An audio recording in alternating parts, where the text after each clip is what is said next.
Good afternoon, everyone. Thank you for coming. And we're going to call to order the Citizens Oversight Committee meeting for August 30th, 2023. I'll take roll call. Member Adams. Here. Member Dilworth. Member Ingdahl. Here. Member Erickson. Absent. Member Kushel. Here. Member McCubbin. Here. Member McKay. Here. Member Nachor. Here. And Member Sheehan. Here. Thank you. So now we have to approve the minutes of our last meeting. I don't know if everybody's read the minutes, but can I get a motion? Second? Second. Thank you. All right. So all in favor? Yes. Any opposed? I abstain. Hearing none, I don't think we do. Can just motion passes, right? Okay. So now, the moment we've all been waiting for, the general manager's report. There was COC member announcements in there for agenda Oh. item number 3, Oh, sorry about that. if there are any. I actually have one. So on September 16th, Friends of Smart, my organization, is hosting a Bay Area Transit Month activity sponsored by the San Francisco Transit Riders. And we will be taking people from Larkspur and all points north on trains 2, 4, and 6 and connecting them with the Smart Connect bus and going to either Wings over Wine Country, Wings and Wheels it's called. It's a car show at the airport, or to Russian River Brewery, or they can go wherever they'd like to go. And so basically all we're doing is having a booth, and we're going to hand out, courtesy of Smart, thank you, backpacks, and just be a general information docent kind of thing. So we're looking forward to that on September 16th. Anybody else? Go ahead. Yeah, I have an announcement. In my day job, I'm a botanist, and so there's a plant that pretty much all cyclists are familiar with called goat's head or puncture vine. And it's been growing and spreading alongside the smart multi-use path in the Roanoke Park area. And about a month ago, I contacted the customer service, which has been brought in-house, and there was an awesome response. They asked me for details about where it was located, and it's been really impressive how much it's been dealt with and managed. So kudos to Smart for in-house customer service and for responding to that concern. I'm sure you've got a veg contractor who manages your vegetation, but I thought it was a good response. Thank you. My gosh. I watched the Healdsburg City Council meeting last week, I believe it was, and I appreciate the general manager's attendance and presentation to that. And I'm very excited to hear of the news of Healdsburg Smart Station.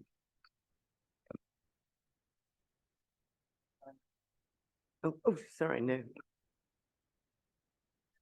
All right, seeing nothing else, now we'll go to the general manager's report. Thank you all. Thank you, Chair. Appreciate it. Okay, just a couple of items this month. I got a grant update, and then just wanted to talk a little bit about ridership, and then happy to answer any questions you may have. August was really big for Smart. I know many of you pay attention to the board meetings. You've heard this information before, but just wanted to highlight it here. In the month of August, Smart was allocated $60.8 million. SB1 Solutions for Congested Corridor, we were allocated $30 million for Windsor Civil Construction. Interregional Transportation Improvement Program, we got $10 million for Windsor Systems Construction. And then Transit and Intercity Rail Capital Program, we were awarded $10 million for Petaluma North Construction. And then the Active Transportation Program got $10.8 million for the Smart Pathways / Great Redwood Trail. And that was the Petaluma to Pengrove and Roanoke Park to Santa Rosa. And so all these things are happening. Our procurement team is very, very busy right now getting everything ready to go. But we will be taking a lot of contracts to the board to begin execution in October and November timeframe. So lots of exciting things happening. These are a lot of things that we knew were on the way, but it's nice to have them allocated and moving forward and ready to execute. Turning our attention to ridership, SMART continues to lead the way in the Bay Area, which is always great to see. For the month of June, which is the latest information that's out there in the National Transit Database, where we can see where everybody is in transit, is June. And so anyway, in June, we were 21% above where we were in June of 2019. So we continue to make progress, as you'll see in future slides. July ridership, we finished the month at 66,261 riders. That was up 51% over July 22 and was 5% above where we were in July of 2019. Average weekday ridership, July average was 2,550. We've continued to make progress. Here in August, our weekday ridership to date is 2,695. That's 14% higher than where it was in August of 2019. Here's the exciting thing. We have 2 days left to go. We have today and tomorrow left in the month. And we have a very, very good shot at setting the all-time monthly ridership record for SMART this month. It's going to be close, but if we continue to average what we had yesterday and the day before, we're going to hit it. And that'll get us to 72,000 riders this month. I told the board a couple of weeks ago that I thought that we would break the all-time ridership record for the month, probably in September or October, probably both. But I wasn't anticipating that was going to happen. But with school starting back up, ridership has been really, really strong for us. And so anyway, it's just something we're very excited about. We've done a lot of work. This staff has worked very hard to increase our ridership and to be where we are, seeing where others are, and the struggles that are out there across the country. To know that we could set an all-time ridership monthly record is a really good thing.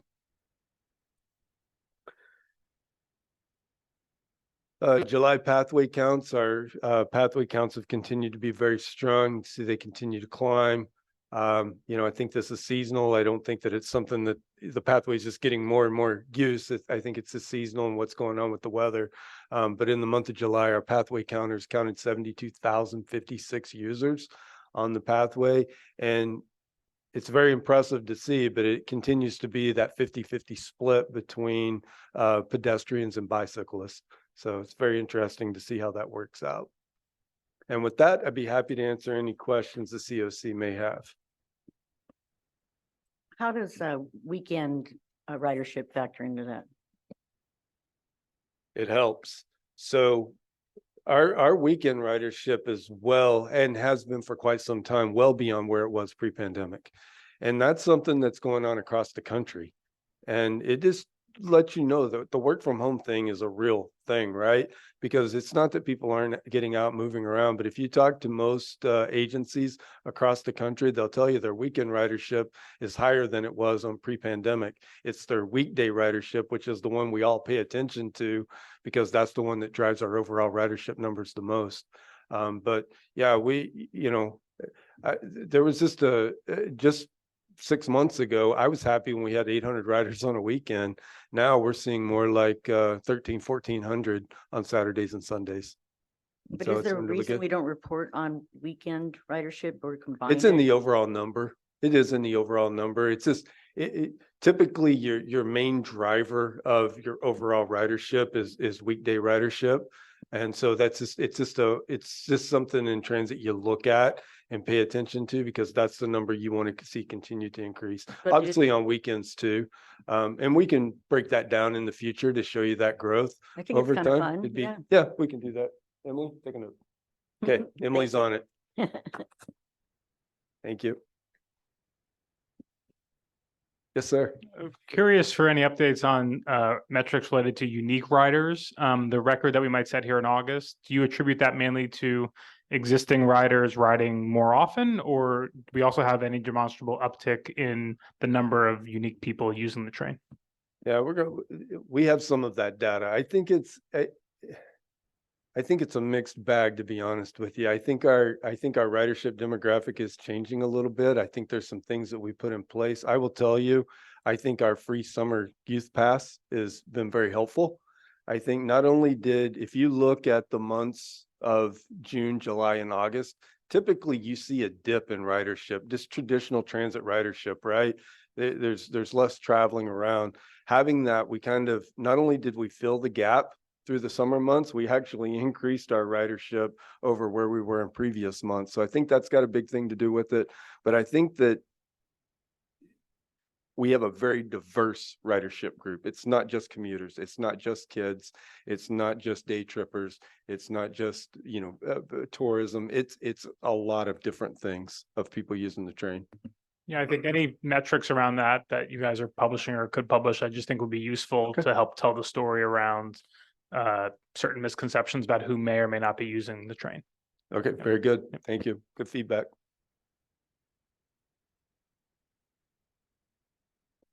Okay, let's move on to public comment on non-agenda items. Is there anybody in the house that would like to comment? Seeing none, we'll move to online.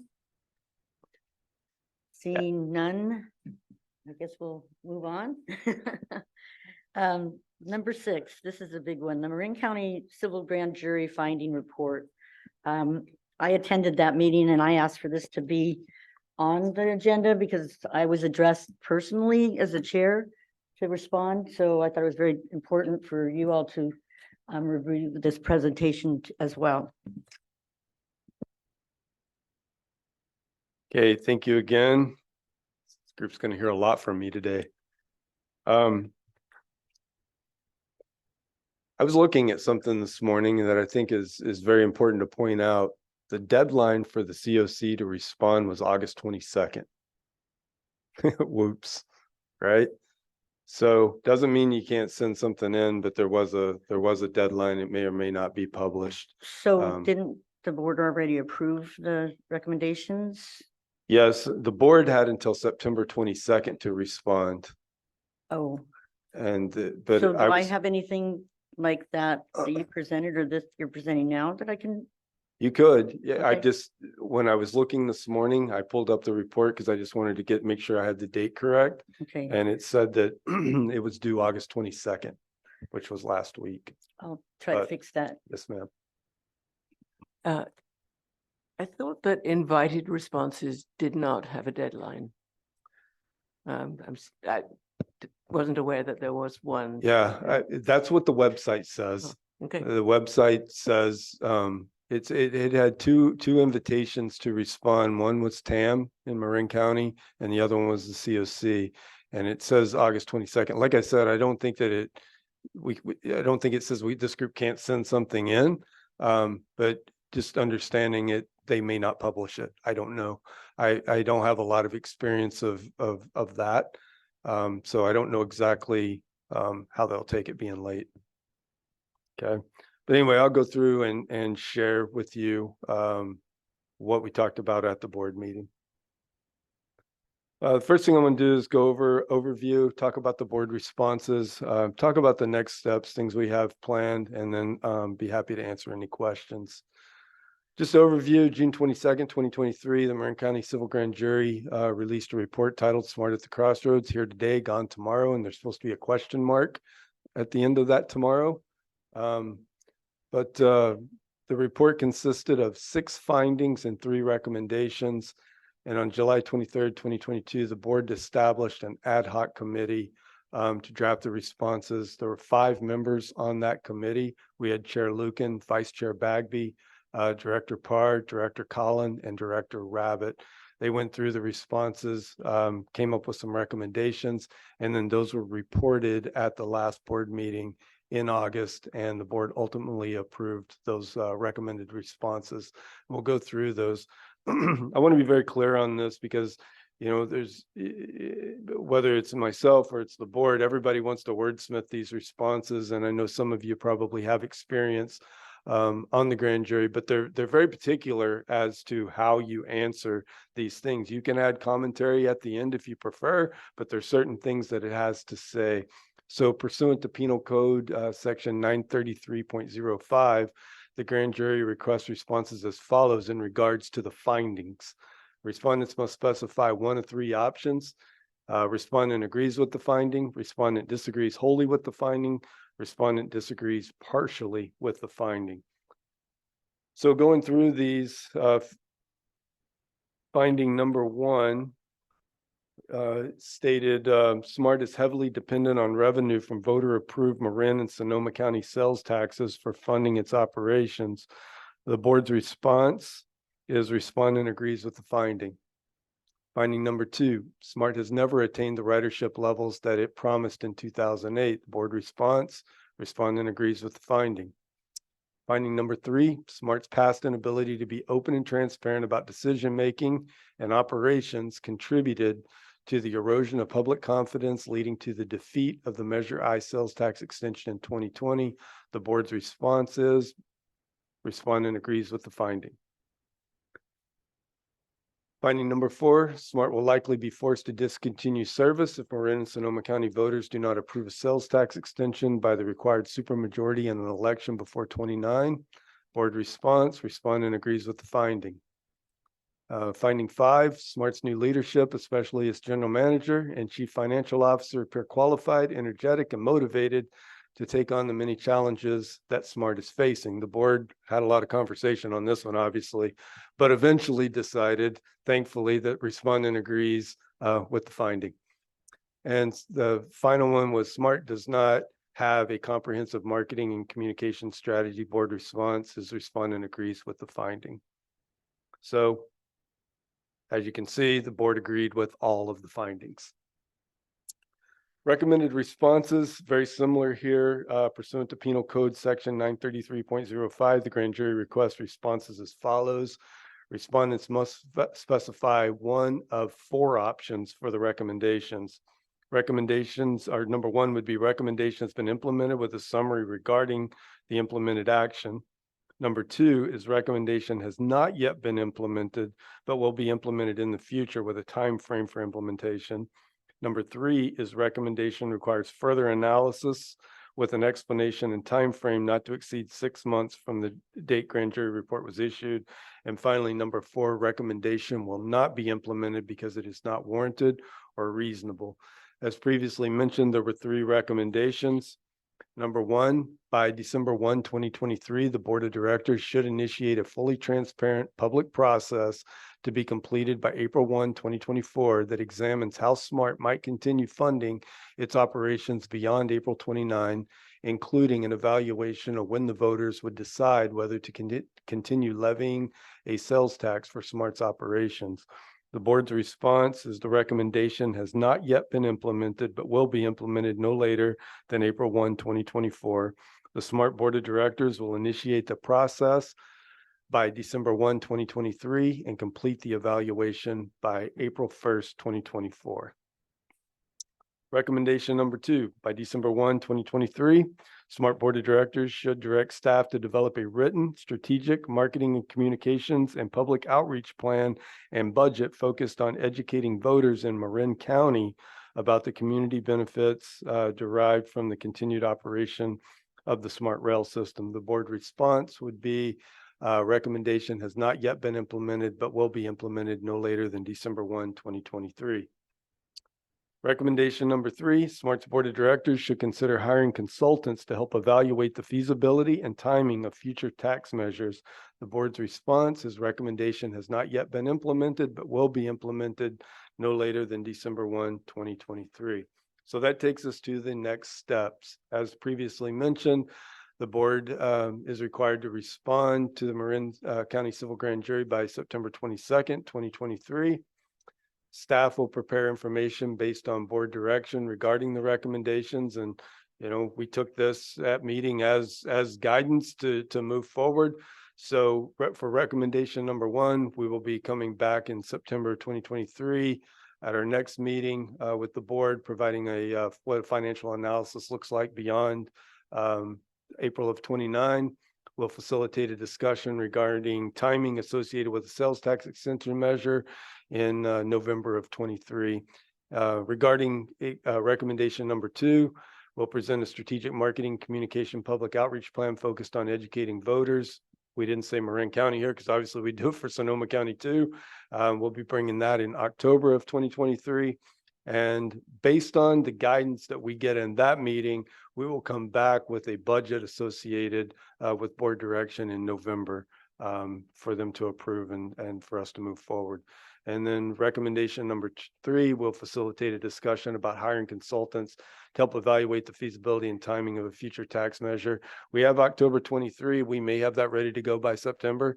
And if we do, I don't know that you can move too quickly on this one. So if we're ready to go by September, that'll be something we'll be talking to the board about at that time.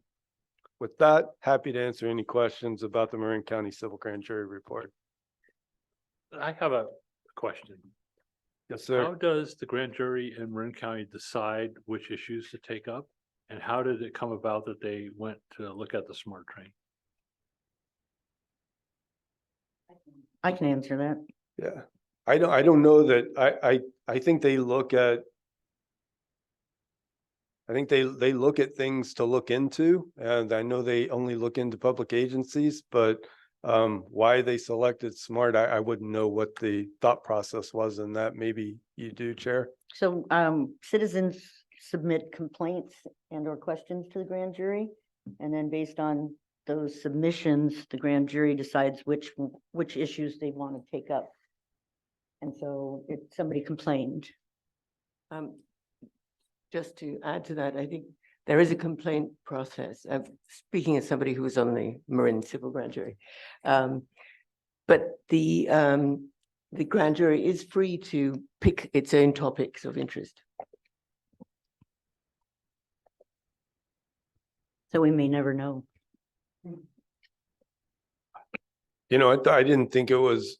I didn't think it was a negative process. We met with grand jury members several times. We had really good conversations. We shared a tremendous amount of information with them and just did what we always do, which is be open and transparent. And this is where we landed.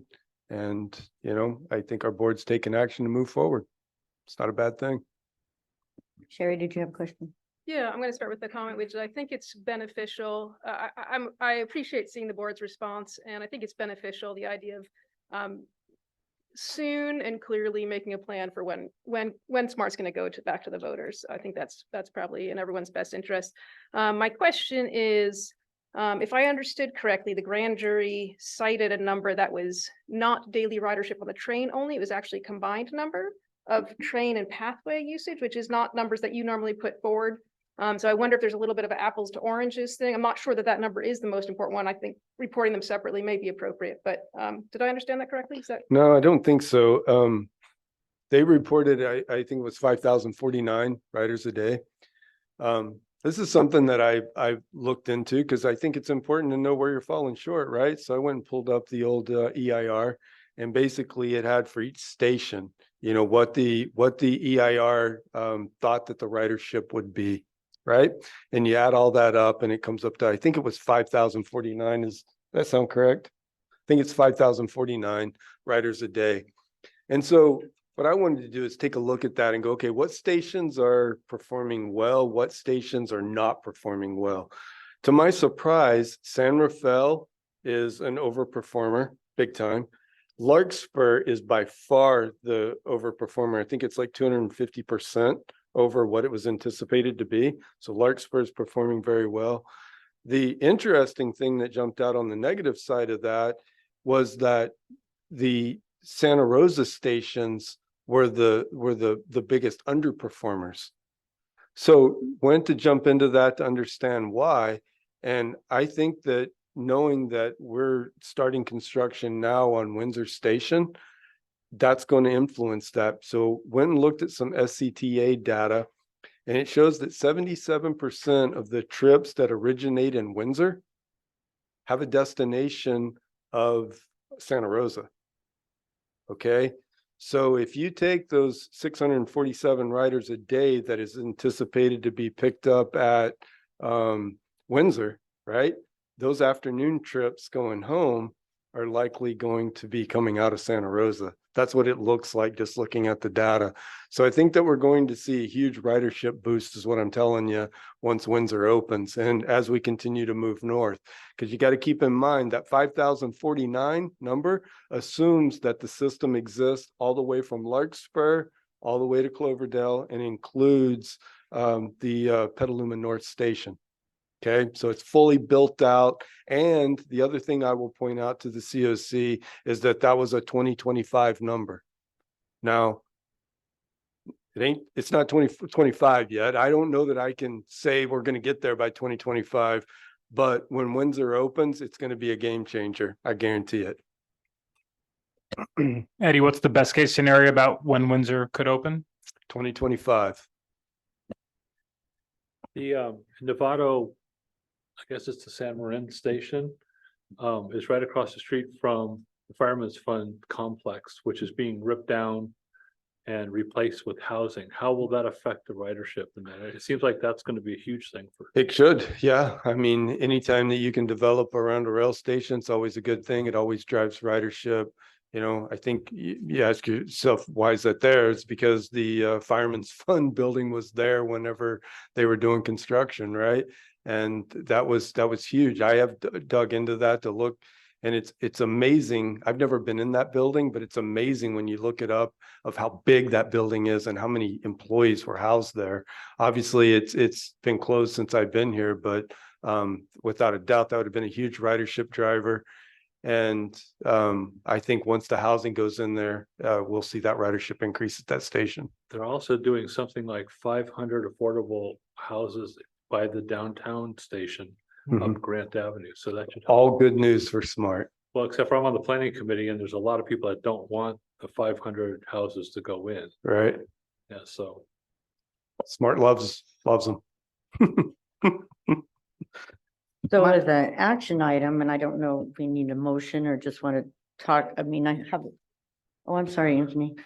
Yeah, so I live I live about 20 minutes walk from the Novato downtown station. So my initial thought was, okay, you said Larkspur and San Rafael are the overperforming stations. I suspect the Novato stations, especially Hamilton, could be underperforming to an extent that maybe we could reappraise how Hamilton should be developed, especially when we have the an eastern connection out to Vallejo and Fairfield.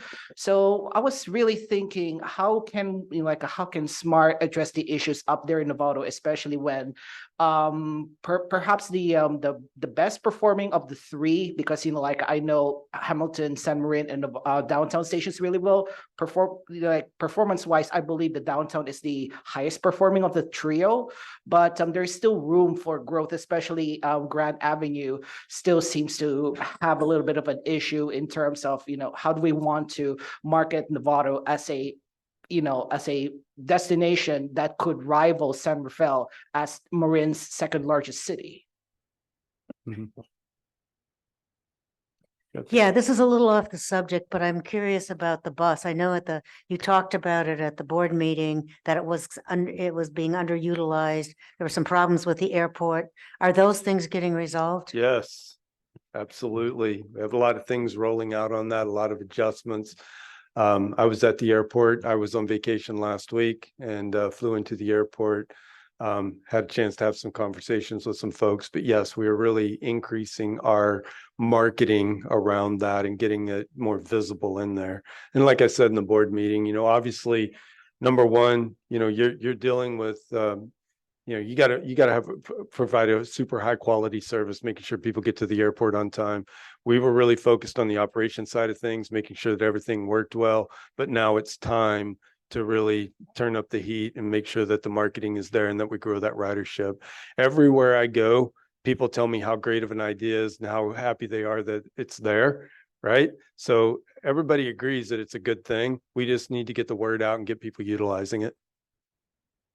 Yep. Okay, I don't know if this is we need an action item, but I think I have enough from your report that I can do a response. Yeah. Just basically mirroring your report, and then I'll apologize for not submitting it sooner. And if anybody finds a problem with that, let me know. Okay. Sorry, Dan, can you clarify what's going to be in that response? Is that something we can discuss as a? We will take what the grand jury's action items were and quote his responses, basically.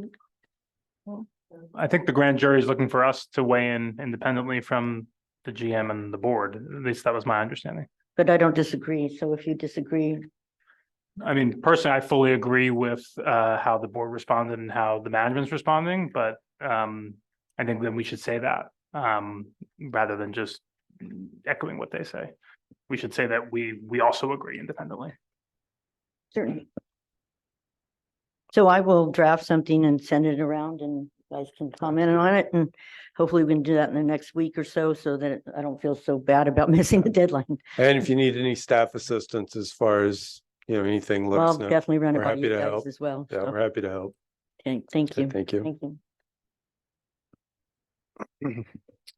Moving on, we have the annual investment report from Heather, please. Good afternoon. This is Heather McKillop. This is in accordance with our new schedule and things that we're going to be presenting to the COC before we present things to the board. So each year, I do a year-end investment report to the board of directors per their investment policy.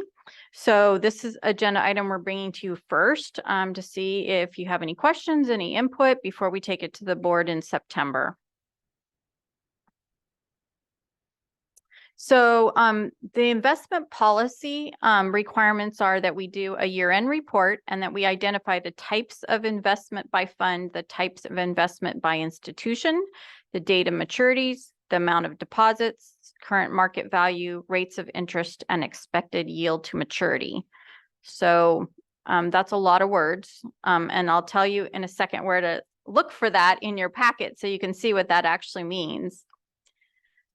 So the investment policy objectives are very common for government. The first objective is safety of principle. So the foremost objective is ensuring that you do not lose your money. So investment of your capital. That is not always, when we think of personally our investment strategies, sometimes we're willing to lose that because in the future it might go up, might go down. But that when we're dealing with government activities, safety of principle is the number one objective. And most of these principles are dictated by state statute for governments, what we can invest in and also our objectives. And then the next is liquidity. So being compatible with cash flows. So making sure that you have enough cash on hand and that you are able to easily convert whatever you have invested to cash without losing your principal amount. And then the third is return on investment. So you can see that's kind of the lower. A lot of us in our personal investments like to see that higher. In this case, it's the third priority, which is attaining market rate of return throughout your budgetary and your economic cycles. So we currently have our funds held by the Bank of Marin, which we have all of our operating accounts there. So our main operating account, our payroll account, our accounts we use to make accounts payable. We have an account where we just receive some certain state grants. So all of those type of operating accounts are held at the Bank of Marin. We have a one account that is a money market account there that earns a little bit of interest. Otherwise, our accounts there do not earn interest. So they're really to address current cash flows, payments of accounts payable, payments of payroll, those type of things. For anything longer term, we use the Sonoma County Treasurer. So we're not required to use them, but we have in the past. We have a good partnership with them. We could also make recommendations to the board that we go out with our own investment advisor and investment group. For the size of our portfolio, it's not that large. That probably does not make financial sense to do that, but there's always an option to do that.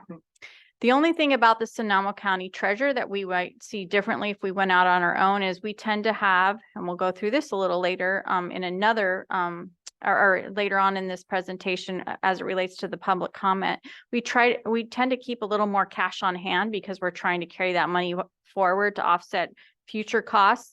So Sonoma County Treasurer, again, is based on liquidity. Trying to convert it to cash so they don't invest in as long-term maturities as we potentially could with the kind of money that we have. In the past, that differential for interest has been extremely minor. because we didn't earn much interest. Lately, it's been a little larger, but still it makes sense, we think, to keep it with the treasurer. The way the treasurer works is they collect money from a bunch of different agencies and they invest it as a group so that they can get better earnings for these larger investments. They then credit a pro rata share of that earned income and interest as a percentage of your average balance. So it depends on what our average balance is compared to the total pool. And then we get our percentage of that each quarter in the form of either income earnings or investment earnings. All members are allocated the same way. And then the county prepares for us the GASB 31 and GASB 40 reports, which satisfy all the things I listed on that first page that we have to demonstrate. So that's another nice function that we get as being part of the county, is they prepare those required reports for us. So before I go on to the cash on hand, I want to show you in your packet, I have attached the reports from the county. So one's on page 29 of 71. That's the GASB 31. And that's done by and sorted by fund. And then the one that you might be more interested, that you're probably more familiar of reading, is what we call the GASB 40 credit and interest rate risk. And that's on page 51, it starts. And that lists all the different things that it's invested in, the par value, the book value, the market value. So those are things, if you get your own kind of report on your investments, you're used to probably seeing it in this format more than you would the first format. So you can see all the things that Sonoma County has our money invested in, and then what the current ratio of that is, what the ratings are by the rating agencies, what the term to maturity is. So basically it addresses all the issues on the first page and provides that report of governance to our board, as well as anybody else that they do investments for. So part of the year-end report is I list the amount of cash on hand that's available as of June 30th, 2023. So I want to make it clear, this is the actual cash that's in the bank. It does not take in consideration any checks that are outstanding that haven't cleared, any payroll that hasn't cleared, any deductions for encumbrances, so payments to pay on contractors in the future. This is just simply the amount of cash that's in the bank as of the end of June 30th. What it does include is all our reserves. So as I'll show you in a minute, we have an operating reserve, a capital reserve, a quarter planning reserve. So a bunch of different reserves that are included in there. The only thing that this shows is that we do have a restricted cash on hand in Sonoma County, and that's to pay our bonds. So we cannot touch that money. That money, all of our state money for sales tax comes directly to the trustee.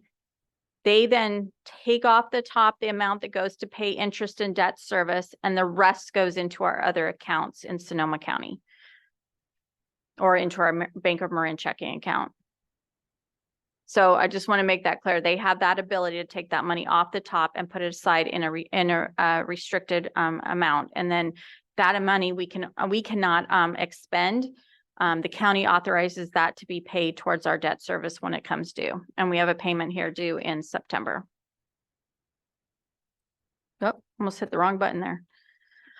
So one thing I want to talk about was the response to the public comment. So you did receive a public comment that asked basically two questions. What are these dollars going to be used for? And when they say dollars going to be used for, they're going back to what is this $124 million going to be used for? And the second question is then what happens at the end of fiscal year 29 when if there is no tax measure that's passed, what happens to those dollars that are in your account? So let me answer the first question. So you can see on the screen, I've listed the estimates of our reserves and our fund balance, as well as their total estimated cash on hand at the end of each year. And I know this is kind of hard to see, but we'll have it in the packet for you to see. So in those estimates, you can kind of see with the wavy lines, and I'll go through starting with the bottom one. The bottom one is our estimated fund balance. So that's the amount of money that we have that's not tied up in some type of reserve that the board has set aside. So that's in kind of the dark blue color. And you can see that that tails off at the very end of fiscal year 29. So we're only estimating that we'll have $1.7 million available in that kind of ending fund balance. But our other reserves, our operating reserve, our capital reserve, our pension liability reserve, and our quarter completion, everything but the quarter completion continues to grow during that period of time, because we have a board policy that says that we'll put aside 3 months of operating in our reserve. So that number is going to continue to grow as your operating costs grow. We have another policy that says that the board will contribute to a capital reserve. And one of the goals there is by the time that our rolling stock it needs to be replaced, so our DMUs, that half of that is funded with cash and half of it will be bond funded. So we're trying to grow that reserve as far out as possible. So we put about $2 million extra in there per year. And then we have our OPEB or pension liability. So that's the amount of money that we need to set aside to pay for our future liability related to post-employee benefits and our pension. We've cash fund those right now. We do not have a trust for those. We cash fund those. And then we have this pot of money which stays constant through the whole period of time. That's that very top blue line. And that represents our quarter completion. So we have $7 million in there that the board can allocate towards future quarter completion. And they have not allocated that yet. So you can see that our fund amount of money that we have cash on hand is estimated to go down between now and 2029. But not that significantly. It's really a large amount of money is still going to be there in cash reserves, because we're anticipating that we're going to be an ongoing concern, right? That we have to prepare for the future. We have to prepare as if the sales tax is going to get extended and that we will be here. We don't want to spend all our money now and come, you know, when the sales tax is reauthorized in 29 and not have any money in reserves to do the things that we need to be able to do. The second part of the question was, okay, well, what if you have money available in 29 and you haven't passed the sales tax by that time? So our intent is to be able to keep this organization going as long as possible. So if we need to use those reserves to keep us going through fiscal year 30 or 31, we're going to probably recommend that if we're here. Assuming we're here, we're going to be recommending that to the board to do that, right? We're going to keep going as long as we can. We are also, as was mentioned previously, we're preparing a presentation for the board in September to say, hey, these are your options, right? This is what, if we have sales tax that continues all the way out indefinitely into the future, this is what we think the future looks like. If we have to make other plans for fiscal year 29 because we don't have something passed by then, this is how long you can go if you take a course of action 1 or course of action 2. So Can I there's jump in real quick. Yeah. That was one of the questions in the Marin grand jury report. That's number 1, right? That was the number 1 is what do you do? And that's what in September, we'll be bringing that report back saying, okay, board, based on the amount of money you have, based on this information, this is what we think we can do beyond 2029. But this was exactly the question that was asked by the Marin civil grand jury. Yeah, so what I'm saying is this is what it looks like now, assuming that we will be able to continue and we will continue to get sales tax past 2029, and we will continue to be able to grow those reserves into the future. And that would be our plan, to continue the capital reserve, to continue to fund our pension liability. Those type of things is the prudent thing to do. And so we would continue to do that. Like we said, we have been asked to present other alternatives, which we have considered. And so we'll be presenting those in September to the board. And we'll be able to see at that time whether other options are to be able to go past fiscal year 29. So I just wanted to answer that question because, yes, it looks like we have a lot of money sitting around, but when you break it down again into what it's committed to do and what we will be needing to use that money for in the future. The only other thing I want to mention is after fiscal year 29, our bonds are paid off. So the money that we were paying towards bonds, we'll be able to reinvest into the system, into operating costs and other capital improvements that we'll need to do. So. And I can tell you this. Every legacy system across the country wishes they would have done this in the beginning. Okay, because they get to a point now where they're 40, 50, 60 years old, and it's time for state of good repair type issues, replacing fleet and things like that. And they're like, how do you do that? Right? So they have what we call state of good repair issues. This is a way of looking at your funding, looking into the future and saying, okay, we need to be setting aside money that's going to be able to take care of these things in the future. So I think this is a very prudent way of budgeting. Now, a lot of those legacy systems didn't have a sunset on their sales tax dollars, right? But I'm confident that we're going to be around in 2060, 2070, 2080, and so on. And we want to make sure we're prepared for that.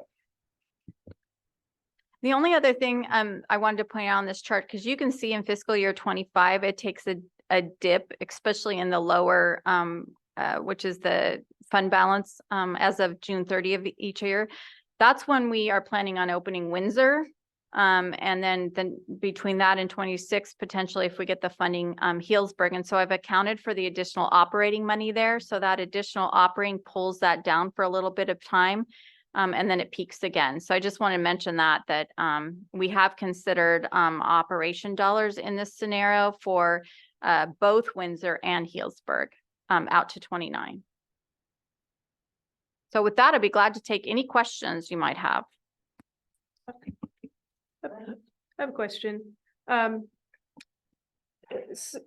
trying to reconcile two things. I think there's two questions in here. One is I don't have a good sense of what the ratio overall of our operations to the various types of reserves you just showed there. Mm-hmm. And so what I'm trying to reconcile is you're showing that it's prudent to have to plan out these various types of reserves. You're going to at some point need to replace trains, and you've got pensions and all these and that computes. And then you're also saying, it makes sense. We're in the bigger scheme of things, kind of a small potato. So it makes sense for Sonoma County to manage all our reserves, even though they're really focused more on cash on hand.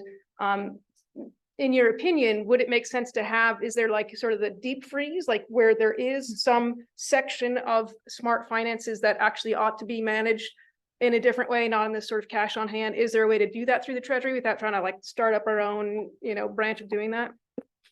That's an excellent question, because anything that we show, like the operating reserve, which we hope we don't have to use anytime soon, like the capital reserve, like the pension liability, those are all those kind of reserves that you mentioned that could benefit for a longer term investment.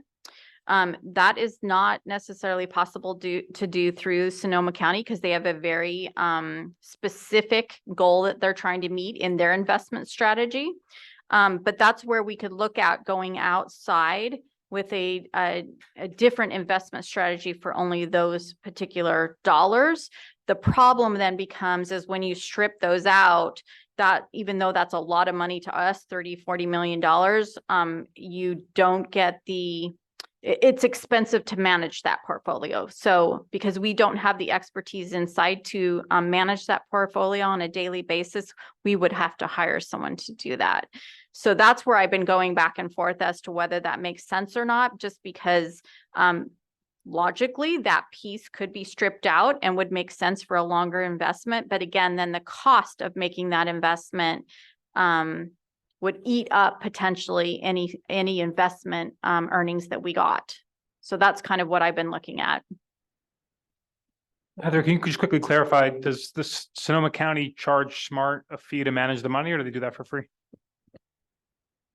So they charge us their fees are built into the overall pool, but they're very low. And on top of that, the only thing we pay for is we pay Sonoma County to handle our debt service payments, which is a couple $1,000s a year. So the amount of money that we pay is extremely low in this case to the county. So that's why if we were to go out on our own and pay those fees, they're not equivalent. Right. So if the public off the street would charge you 1%, let's just say this is something more along the lines of 10 basis points or Yes. Okay. Thanks. I have a question. Go ahead. I just wanted to clarify because the public comment suggests that this cash position is after reserves, and in the chart that we were looking at, you had allocated to specific reserves, and I'm wondering if is that not formally reserved? Is it somehow cash, but anticipated it will go to reserves? So can I go back? Yeah, thank you. Yeah. Whoop. So this, a cash on hand, the $124 million.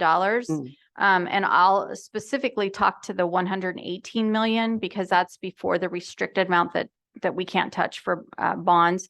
But that does not, that includes the reserves, meaning the reserves I've shown are part of that 118. They're not on top of. Okay, so so that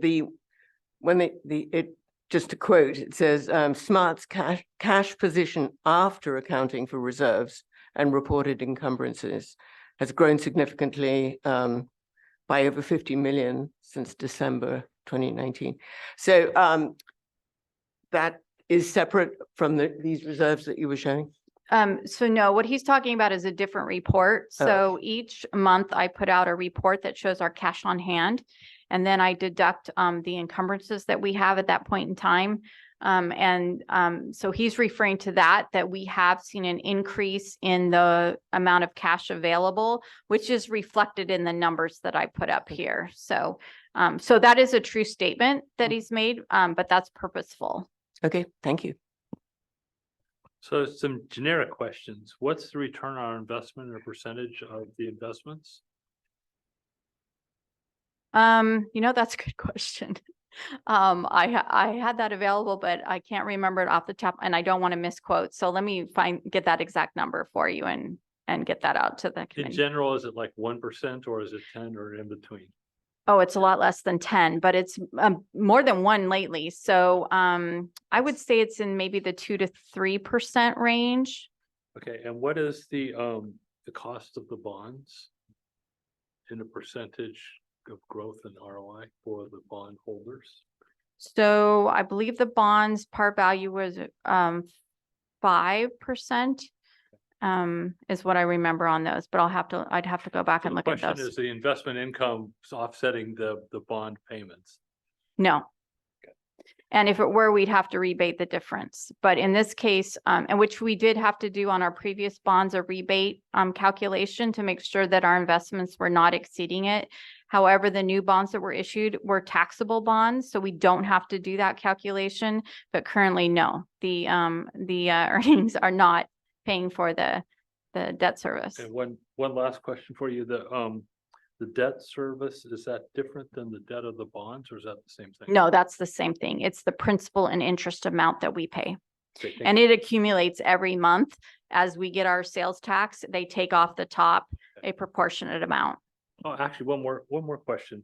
If we're successful in doing the next round of funding for 2029 and beyond, Mhm. what does that do to the outlook picture? Well, first of all, how long would that be? How would that be put in place for how many years? So it depends on what you ask for, right? So you put a sunset in there, whether it's 20 years, 30 years, indefinite. So we don't know what that would be at this time, whatever decision our board would make. What did we do last time? When we It were- was 20 years. We were 20. continuing, but I don't, it was just continuance of, We worked really hard on Measure I. So.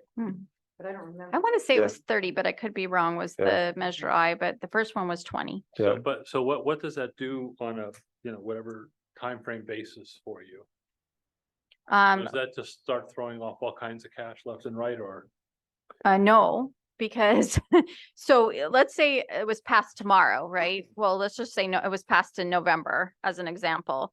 What it would do is it extend it from 2029 on, right? It doesn't add any more money to the current No, my situation. question was at 229, Oh, okay. where you've got your chart going down to, a very small amount. Yeah. Does that level that off and all that Yes. money continues to stay in a buffer or? Correct. A lot of it's going to go into operations. I think I understand your question, right? So the interesting thing is that at some point in 2029, your bonds are paid off, right?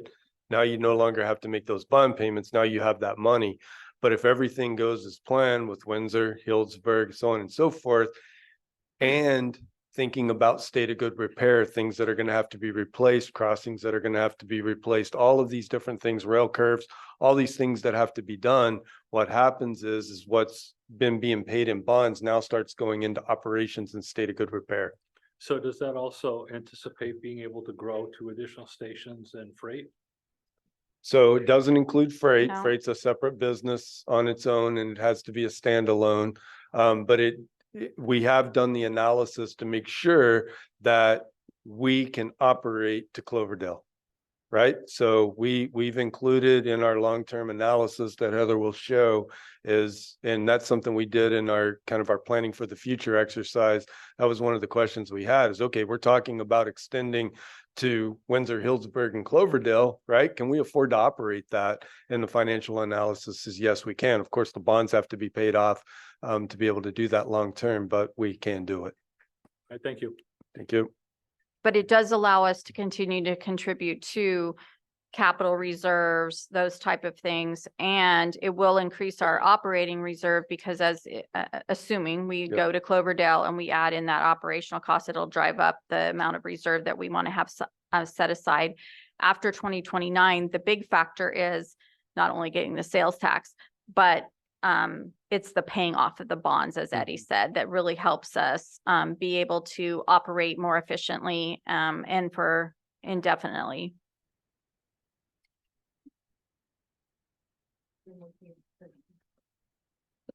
Is there more to the presentation? No. All right.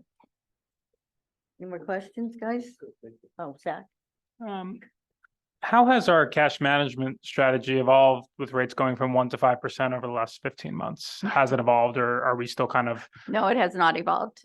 okay, Other than we are doing much better on interest earnings than we were a year ago. And I'm going to put that, I meant to put that in this one, but I'm going to put that in the board report too, so you can see the amount of interest between the 2 years and what we've earned. So in interest rates, but yeah, it has helped the bottom line, and that goes back into the general fund.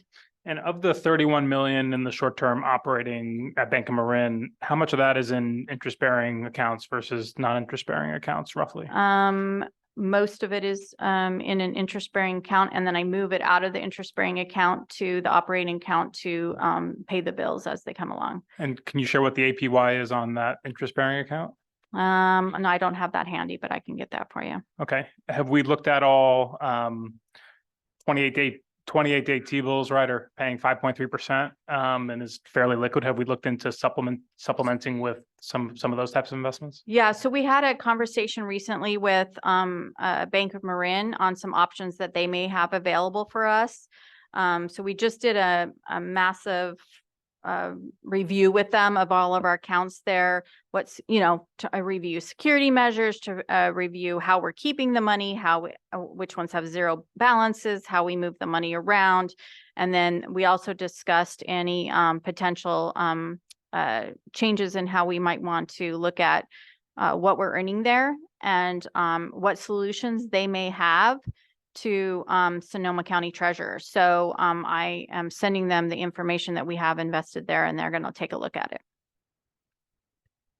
Thank you. I think it's important that we look at any and all options to supplement the income, just because of the level of the cash balances as well as where Yeah. rates are. It's you could find $500K, $1 million just by making some small risk-free tweaks that could fund an entire marketing program, for example. So Yeah, I think don't it is worth disagree. it is worth looking at, just given where rates are. And then just one comment on the 40 pages of the report that the Sonoma County Treasurer sent along. I tried to review that and just didn't find it particularly useful or interesting, just to try to draw some conclusions or questions. So I think having some sort of summary, as I think Tom was pointing out, where it talks about, year to date, we've earned 3% on these investments or 7% on these investments or 1% on these investments. Just some sort of summary page on them, I think would be useful for us as a committee just to to be able to kind of summarize, because it didn't seem like I was able to do that just from glancing at the pages, but it's also possible I missed it or didn't know where to look. No, that's great feedback. It's one of the reasons we're bringing it to you guys, so you can give us feedback so we can make it better when we go to the board. Not that I don't want it to be great for you, but We're happy to be the guinea pigs. but I appreciate your feedback so I can make it better. So I'll get that done for the board meeting. Great, thank you. I have a question. In the unlikely event that the Bank of Marin would fail, would all that money go away? Is there an insurance? So some of the it depends. Some of the accounts are insured and some are not. Just depends on just like right now, Sonoma County. We have the same issue with them. We have had meetings with them about that issue as far as their stability. When the banks started failing recently in San Jose, et cetera, the bank president called me right away. One of our former COC members who was with Bank of Marin also gave me a call. So, and I think talked to Eddie too, right? So, yeah, so they did provide us with some information that made us feel more comfortable that they were in a different position than some of the counterparts that were struggling. So we feel pretty comfortable right now, but yeah, that's something we consistently worry about. We also, as I mentioned, have been having a lot of discussions around security, cybersecurity, security that we can take on our end, security that they can take, how we can enhance our accounts, those type of things. So, so there is a lot of acknowledgement about how we can make it better and do the best we can to ensure our funds are safe. But it is something you think about all the time. Heather, is there anything else, any other type of input or just questions that would be helpful to you? I want to make sure you guys as staff are getting what you need out of us in terms of looking at this stuff for you.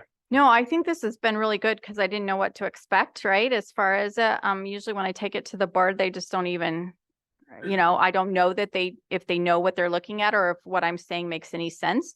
So I think having this feedback is a good way of saying, oh yeah, I know what that is, but that's not being communicated in a clear way to you guys. So I'm going to take that back and use that for the board meeting. And then it'd be good to have feedback from that to say, hey, yeah, that answered our questions, or yes, that's something that is a better way of showing that. So I think that this exchange has been very helpful. I have a question. Is any of that money eligible to be in a short-term treasury bond? They're paying back at 5.35 right now for 3 months.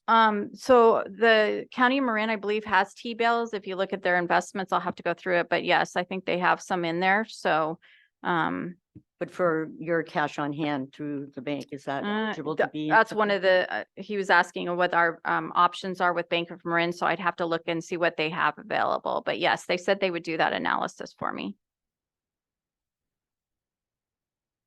Okay. Moving on. Any more questions? Thank you very much. Thank Heather. you. That was very detailed. And thank you for your questions and thank you for the response to public comment. I think it's really important when we are able to show that you're not just taking that for granted, you take it seriously. And so now we have the strategic plan update, please. Item 8.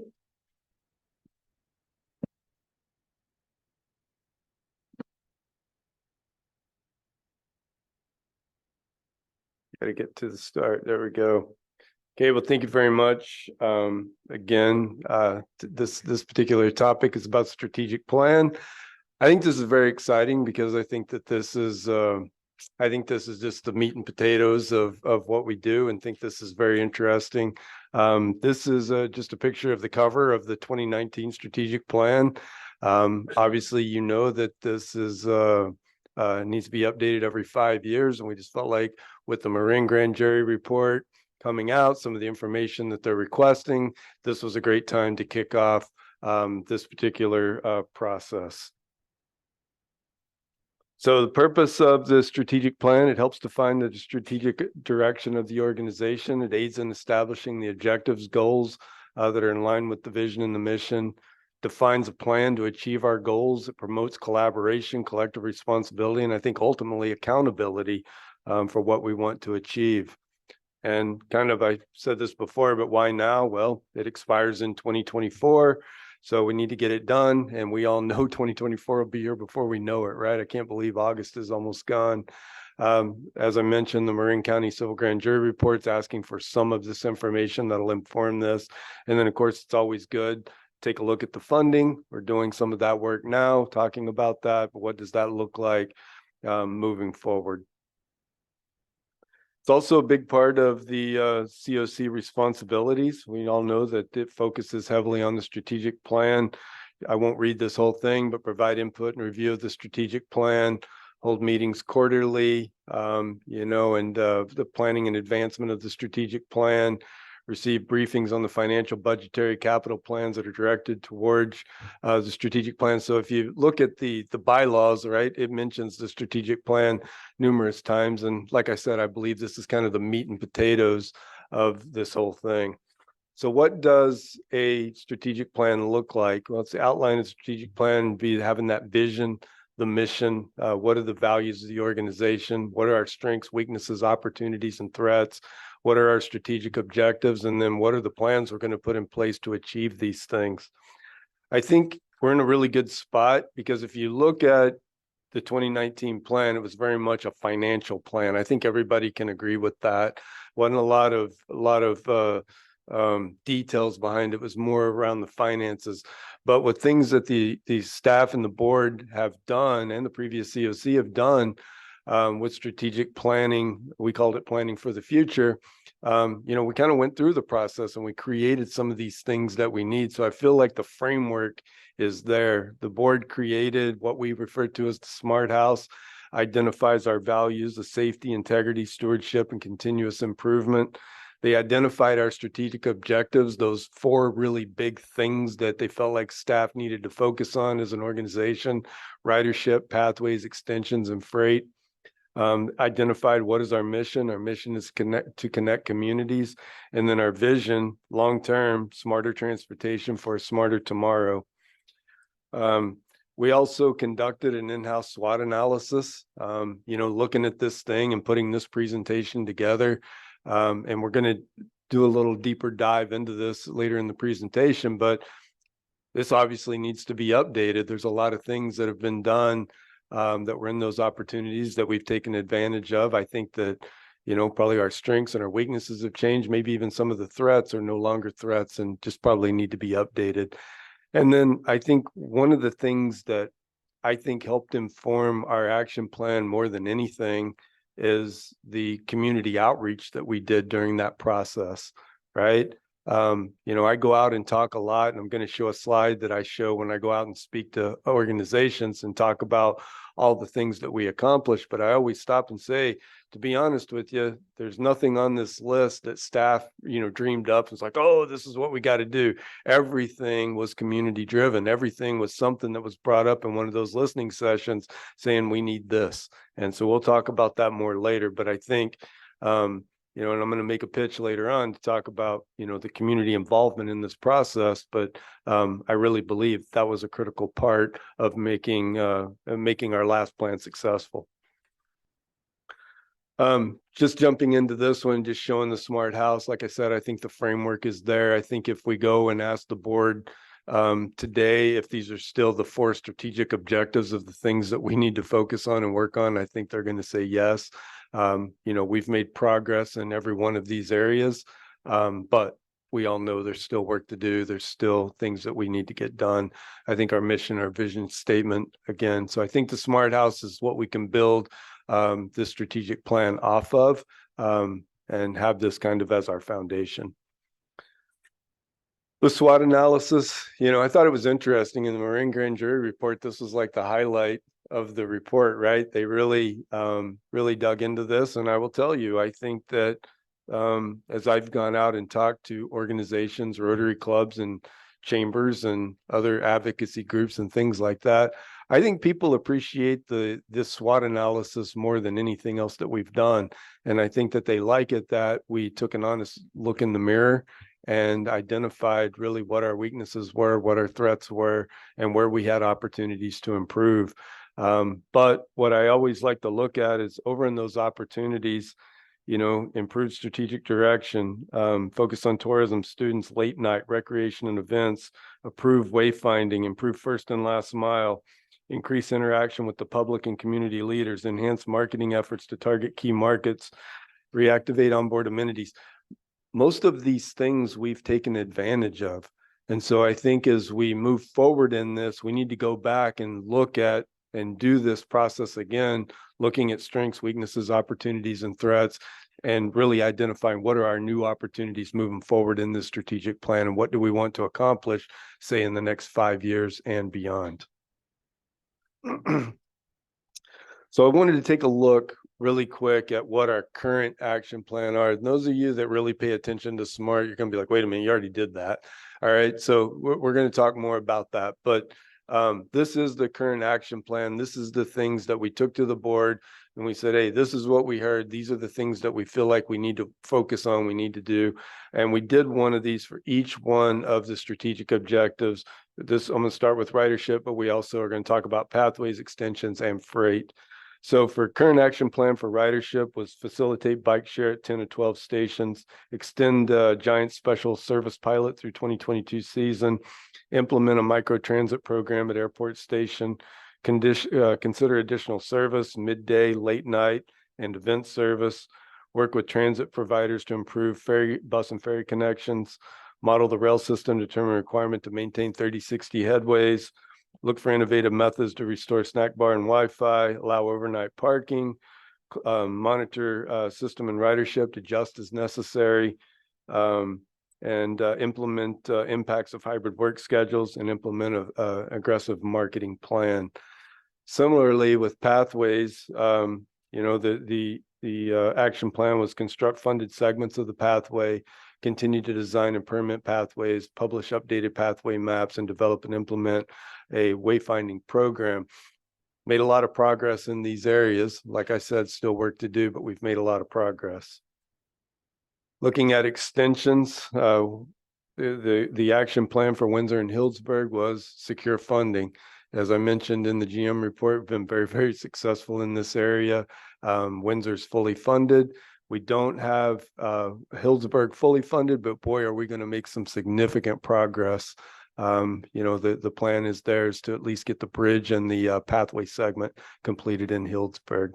Extension to Cloverdale, the action plan was to conduct updated market and ridership analysis, conduct updated freight market analysis, identify and clarify community and system benefits associated with the Cloverdale extension, and continue to seek federal and state capital grant funding. Similar with East-West, continue participation in the Highway 37 corridor activities, work with partners to incorporate rail into that project, complete the Caltrans rail service plan analysis, which is underway, partner with Caltrans and the FRA to get into the corridor ID program. We continue to work on that. We're making progress there, and continue just with the East-West project development and subsequent phases. Freight, very simple, increase revenue, decrease expenditures, secure funding for capital and SGR, which means state of good repair improvements, market freight and storage opportunities at SMART, leverage our storage tracks, promote transload opportunities at Victory Station, acquire new business, examine freight tariffs to consider increasing fees, reduce car hire fees, manage maintenance requirements, those things such as bridges, tracks, crossings, equipment, etc.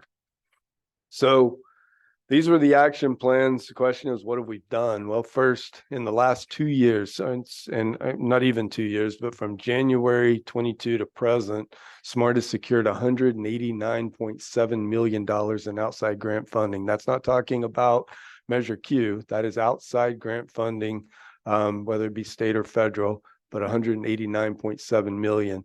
27.3 million of that would be for operating, and 162.4 million was for capital. We've also fully restored our weekday service levels. We've expanded our weekend service. We extended the 40% discount on fares. We developed a 31-day pass based on a 3-day commute. And I truly believe we're the only people in the country that has done that. And, you know, it's not super innovative or anything like that, but just it's acknowledging that the world changed with the work from home. And when you look at the numbers, and I don't have the ability to look at what it's happened everywhere else, but just looking at our own numbers and looking at how many monthly passes we used to sell versus how many we were selling then, it's obvious that something's wrong with that program. So I think it's really good that our board took steps to implement this type of program, and we'll see what kind of results we get from it. We suspended parking fees at our smart home parking rides. You can see a difference all the time, right? The parking rides are way fuller than they were. We improved weekend connections to the Larkspur Ferry. We facilitated a Muirwood shuttle connection. We worked with Google to improve trip planning.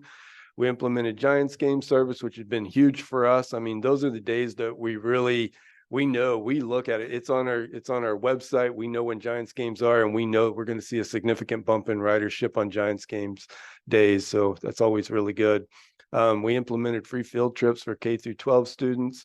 We expanded service to include late evening trains with our Starlighter service on Friday and Saturday nights.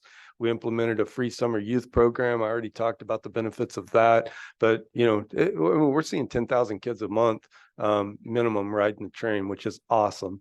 And I think we're going to see, I think it's going to pay dividends in the future, because I think a lot of those kids that learned the train over the summer months are now going to be riding the train to school. And so we'll see. School's just kicking off, but so far so good. Things are looking really good.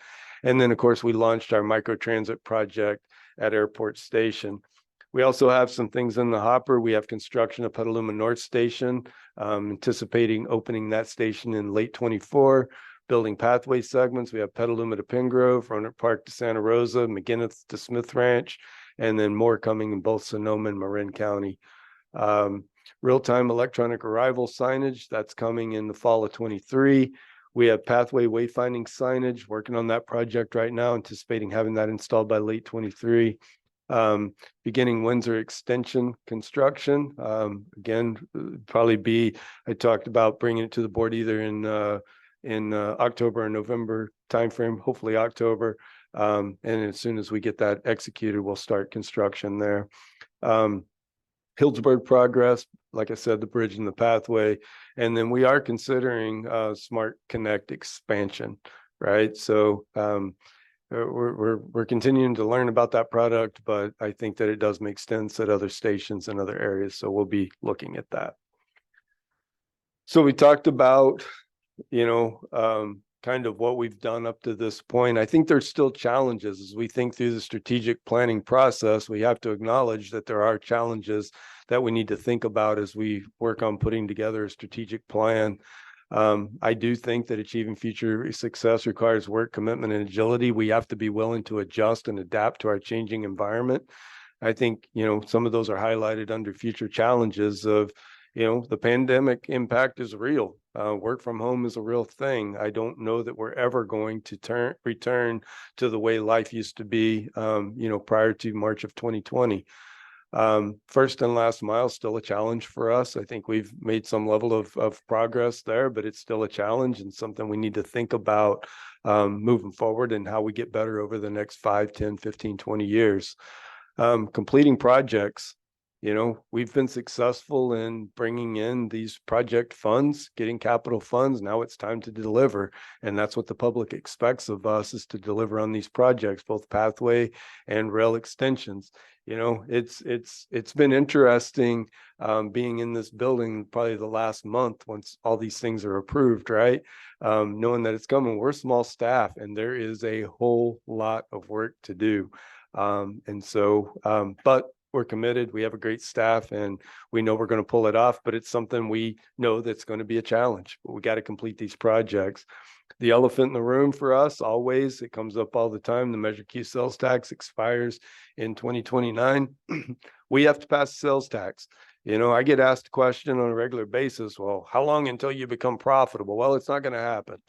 Right? I don't know how to be any more clear about it. It's just not going to happen. There's no public transit agency that is profitable. We need a 1/4 sales tax to continue to operate, and it's just the way it is, and we have to work towards doing that. And public perception is a big piece of that.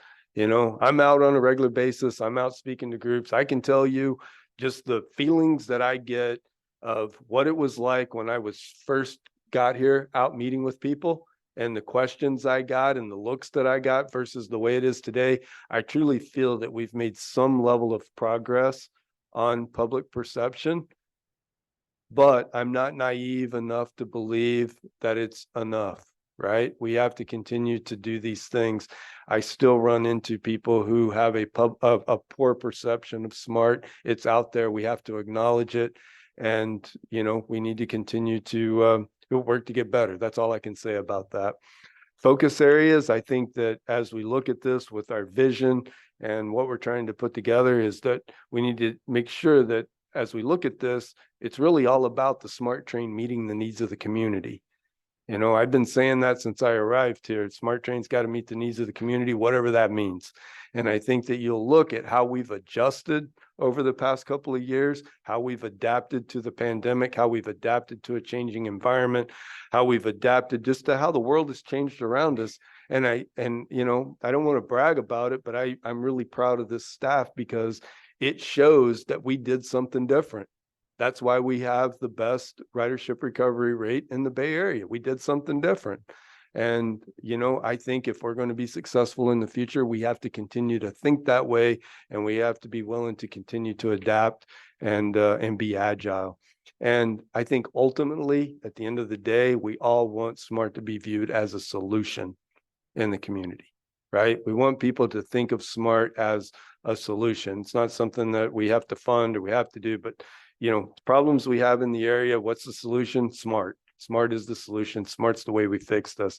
And so I think if we go into this strategic plan thinking this way, we're going to create something that is really going to be helpful. So what are the next steps? You know, in my mind, we've got to get input on the strategic plan. You know, I think we need input on the financial assumptions. I love the idea of, you know, this of getting public input on the SWOT analysis. You know, how does the public see us? You know, do they see it differently? You know, we came in, we kind of started at the ground floor on this deal, and we had staff internally do the SWOT analysis. And so this was an internal look. But if you go out and talk to the public and they have a voice in this of helping influence this, do they see our strengths, weaknesses, opportunities, and threats differently? And what would they add to it? And there may be some insight there.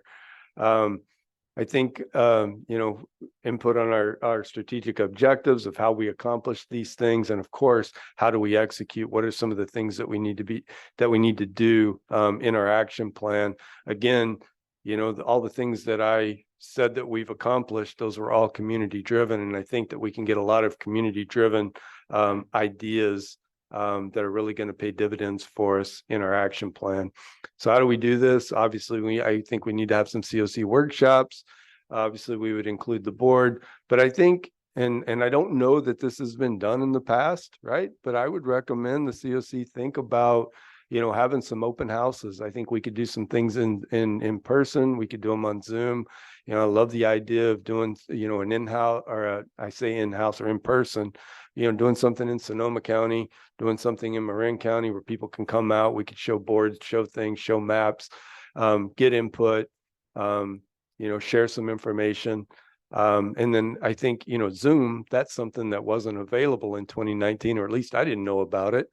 You know, but that makes it easy. People that can't get off work or have other things going on, maybe we could do some later evening type things via Zoom to get more input on these things. I think just getting out to local jurisdictions, talking to the business community, you know, maybe like the chambers, things like that, going out and meeting with the advocacy groups, making sure that, you know, we're hearing their voices, social service organizations, disability service centers, transit rider organizations, employers, unions, all these different folks that are kind of our constituents, that are our stakeholders. And, you know, tried to go through a list and just basically want to say everybody, right?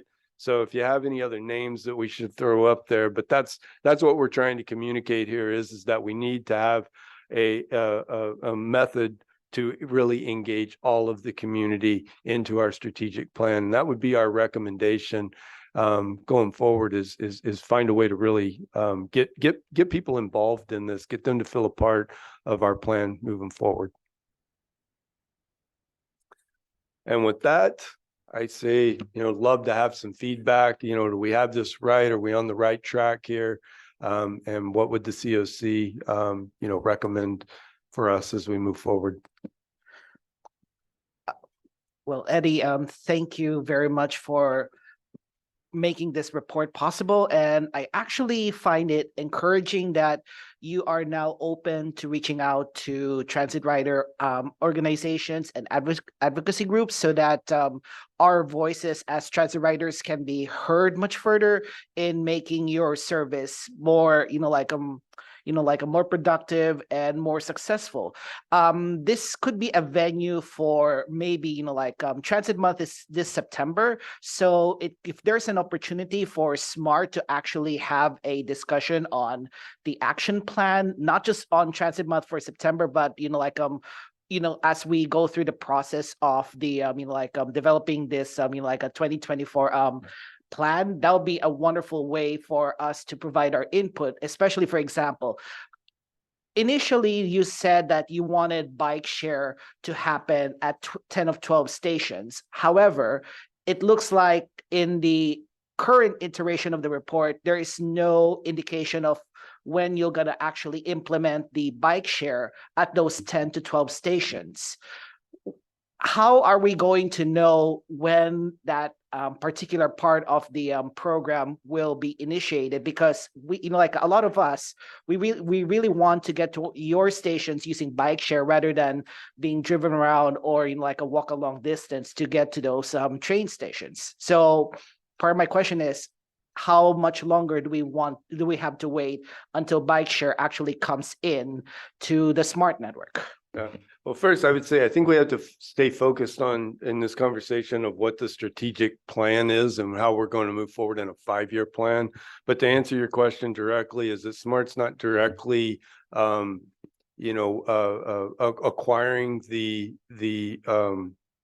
bike share, right? That's not our product. We would be facilitating it by allowing the bike share to be on our platforms, but it was actually SCTA and TAM.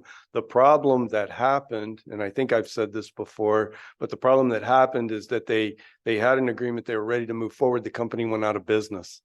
And so now they've had to restart that process. There's still funding available there. They're still working towards that.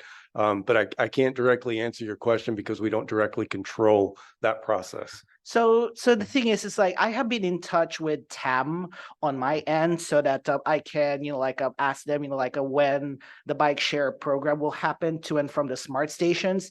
But it's not that assuring, to hear from, one of their planners that, we're still looking for, a potential vendor, even though vendors are already available to, consult with them and say, okay, I know the companies that are involved in this process, including the one that went bankrupt. So, hopefully there will come a time where SMART, we'll make an agreement with TAM and SCTA so that we can have this bike share, especially when bike share is already becoming more prevalent in the Bay Area. Understood. What I'm trying to communicate is our only part in this is that, yes, you can have the space on our platforms to put your bike share, right? Other than that, I don't have control over the contract or the negotiations. Does that make sense? Yeah. So that's our part. When we say facilitate, it's about having the location on our platforms. And it's not part of the strategic plan update presentation, so Okay. Yeah. we have to stay focused on. Thank you. I know you have outreach groups or advocacy groups on there, but I'd really like to see a priority given to Latino organizations in both counties. Absolutely. I don't know what kind of outreach you're doing now on that, but I'd like to see more. Good point. On that note, the city of Santa Rosa and probably a few other cities in the Sonoma-Marin County areas are updating their general plans. And I think you could take a look at groups, specifically Latino groups, but other groups as well, that are being engaged as part of those general plan updates. And to me, this seems there's a lot of parallels between a city updating its general plan and smart updating and strategic plan. So I think that speaking specifically for City of Santa Rosa, we've had incredible outreach and we've had the most engaged community we've had in a long time in this process. And I think you don't have to necessarily reinvent the wheel when looking to groups to engage for this process. Agreed. I have two questions. I'm going to start with process. Help me understand your vision for how the COC fits in with staff, with board. How does the strategic plan happen? Who writes it? I mean, I get the like involve the public. Yes, awesome. But a little more nuts and bolts. I envision us collecting some data, staff making some recommendations based on what we hear, giving feedback, some workshops. We sit down, maybe we set up some meetings with COC. Maybe it's a specific area. What makes sense to me is focusing on the strategic objectives, right? That's probably how I would recommend that we hold some open houses, would be based on the strategic objectives. That way, when people show up, they know they're there to talk about ridership or they're there to talk about extensions. But I would see centering those workshops, and depending on what kind of time we wanted to book or how complicated we thought it would be, maybe we would do 2 strategic objectives during a COC workshop or something like that. But I see it as getting feedback. Obviously, we're going to be taking to the board updates, getting information back, but it's kind of that collective effort. So who writes it? Yeah, I think it'll be staff that'll be authoring it and printing it, but it'll be something that'll be a product that everybody will have influence on. Go ahead. Could you make the slides available from your presentation so we could have another look later on? Absolutely. Can you send those out? Yeah. Thank you. Letty will send those out to the COC members. And can you clarify, will we have the opportunity to provide input, or will we also have the opportunity to review a draft before it's finalized? Both. Okay. Both. I mean, so when does this have to be done? Like by June of 24? So actually, that's one of the points we said is why now? We didn't have it on the schedule till next fall, but Yep. because of like momentum going on now, we Yeah. thought we'd move it up. So yeah, we'd like to have it done sometime in the spring, depending on your definition of spring. When you say it done, a draft or the final version adopted? The final. Mhm. So So does that mean the drafting process, the input process is beginning like now and on? Okay. yeah, I mean, we have the foundation with the mission and vision. We don't see that changing. We don't see the objectives changing, right?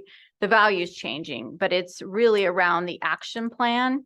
And how do we create that action plan with input from you, from the public?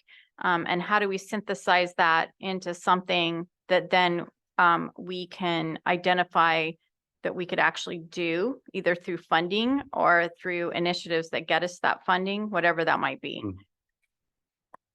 But the goal is to adopt a new 5-year plan before the next fiscal year. Is that? Correct. Thank you.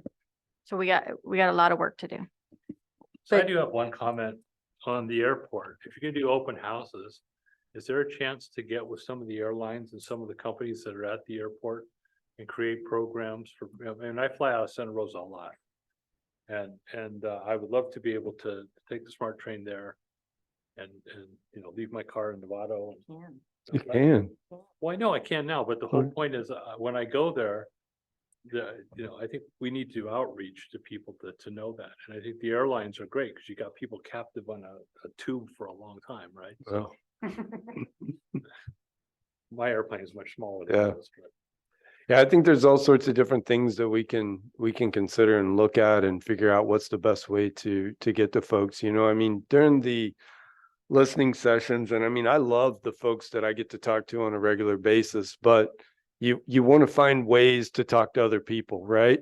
And that's sometimes tough to do. I mean, we got a few people that were new that I don't see on a regular basis during the listening sessions, but it's a lot of the same people, and we've got to find ways to get out. Heather and I've had several conversations, and we like the idea of figuring out, okay, once we start to kind of get the nuts and bolts of a strategic plan, as I get asked to go and speak on a regular basis, whether it be Rotary clubs, chambers, advocacy groups, those types of things, but go out to them and say, hey, this is what we're looking at. This is, we'll show them the smart house.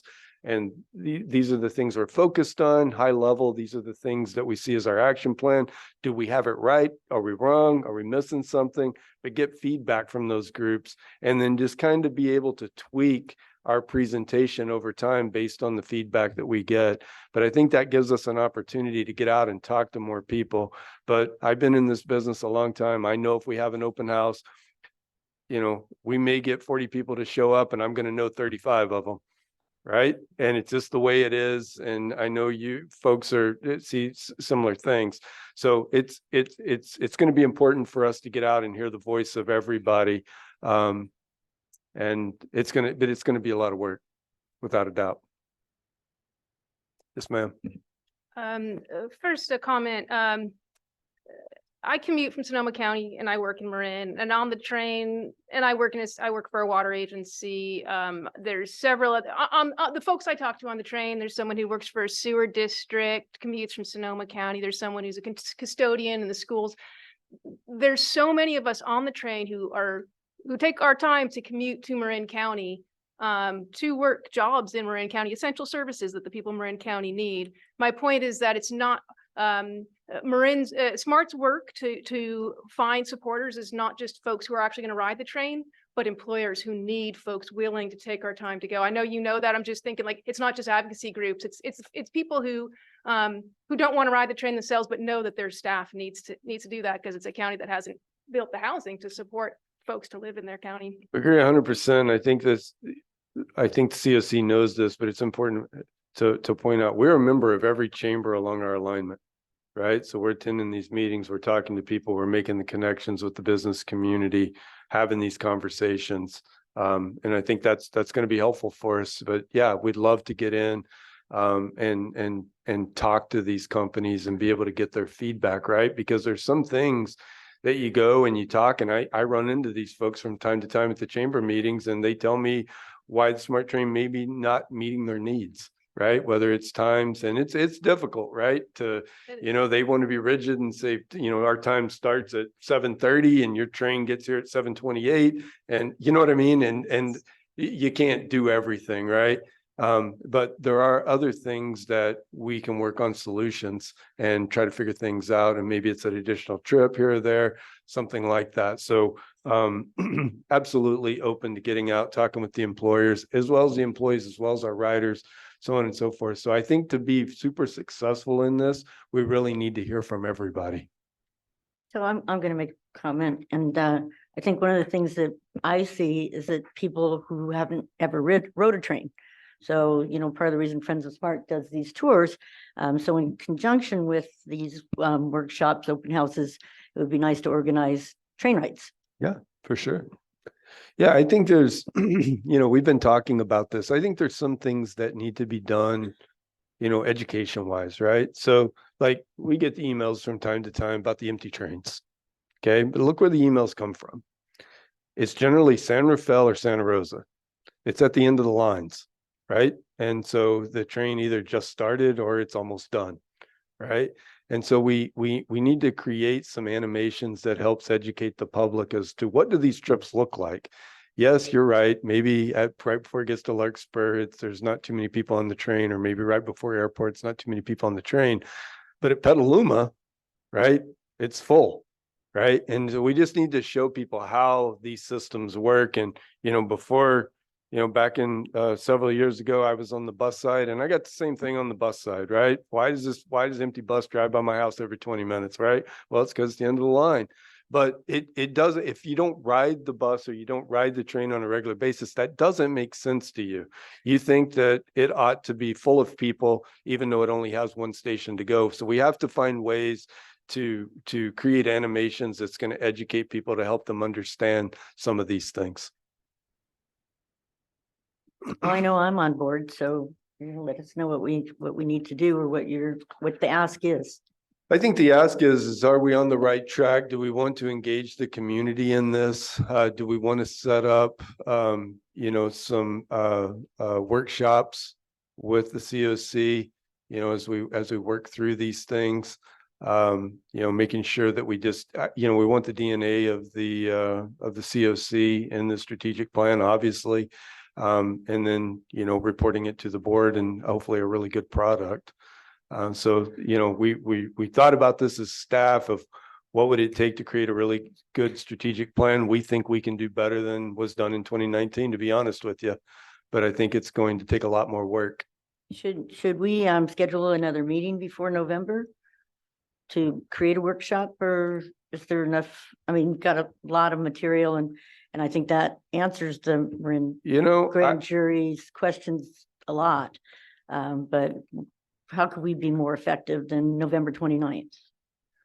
I think if I were to make a recommendation to the COC, I think it starts, to be honest with you, I think it's going to start with the SWOT analysis. And I think what we ought to do moving forward is probably, like maybe the October timeframe, we need some time to gear this up, but probably in the October timeframe, we host some open houses to start working on that SWOT analysis. In November, because I feel like that's the foundation, right? It's hard to build your plan moving forward if you don't truly understand, what your weaknesses are, what you're trying to overcome, what your opportunities are to get better. But then coming back, presenting that to the COC and tweaking it, right? Is this right? Or do we need to dig a little deeper? Do we need to be, do we need to define some of these things more? But then using that to move forward. With additional open houses. And then, like I said, I would recommend we do some things around the strategic objectives. So I think November would be fine if we can move to get something done by that time to bring back. But that would be my recommendation, is that we start with the SWOT analysis. I'm really interested to see how the public views those items, the strengths, the weaknesses, the opportunities, and the threats, because I think there's a slightly different perspective than what staff would have. And I think it's important that we, the professionals that work here every day that know how these things work, have their DNA in it as well, right? So it'd be a mixture of kind of what we hear from the public and what, staff believes that we need to do, what our weaknesses are, what some of our opportunities are to improve. So are you going to do that in the same manner that you did listening sessions, or maybe targeted to different groups? I think I would like to try to do some of these things in person, to be honest with you. I think something like that needs to be a facilitated discussion. And so I'm envisioning myself and staff, presenting. I'm envisioning, hey, here's the smart house. This is the work we've done in the past. Now it's time to move forward. We're starting the strategic plan. We're thinking 5 years out. What do you see as our strengths, our weaknesses, our opportunities and threats, right? And so we do that in October. We can report back in November, and then maybe in late November or early December, we start focusing on holding some sessions around those strategic objectives. That makes sense. Eddie, if I can make a suggestion to you, there is, I don't know if you have received the emails yet from, the MTC or the All Aboard Bay Area team. Maybe use that as an opportunity, because there will be an event in September wherein, the CEOs of the different transit agencies will converge and meet up, in a transit spot, so that people, who are participating in the All Aboard Bay Area event will be able to ask questions and field ideas, so that you can hear other passengers' perspectives, not just from the North Bay, but from around the Bay Area. Mm-hmm. If you'll be able to participate in one of those All Aboard Bay Area events for September, that will be wonderful, because in the previous iteration of the All Aboard Bay Area event, for example, I have heard from Napa County, I have heard from County Connection and all of these other agencies. So your presence, maybe, in an All Aboard Bay Area event, would be particularly helpful in addressing your concerns, like the SWOT or the opportunities to how to make SMART a better agency. Would that be an option you could consider, working on? I think your thought process is much different than mine. I'm thinking about, not just going out and going, hey, what do you think our strengths are? I'm thinking of a facilitated discussion where you have people in the room. So I don't know that I could pull off a SWOT analysis. It's always good to go and be a part of these things and hear people. And, that informs the way we think on a daily basis, right? But I think in regard to the SWOT analysis, I don't know that I would do it in that format.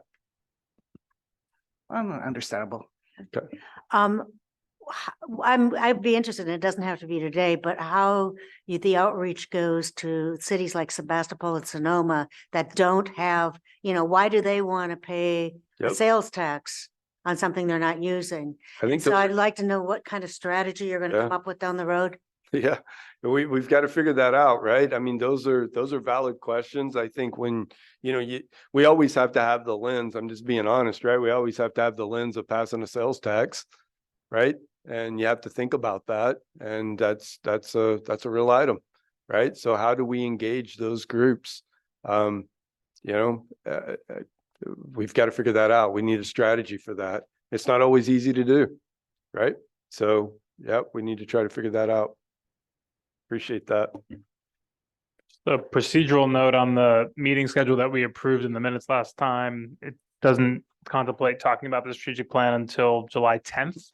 So I'd love to request either from Danny or from staff, like an updated topic list for the subsequent meetings to make sure that this is properly agendized and that we know what the timeline's looking like. Because if we're going to meet your Q2 2024 goal here.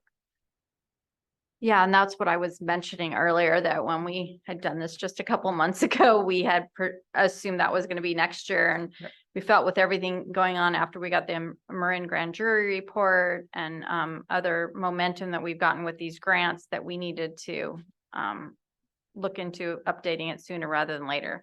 And so we may have to adjust even the meeting dates. Yeah, So, and yeah. he's fully supportive of that to support this strategic effort.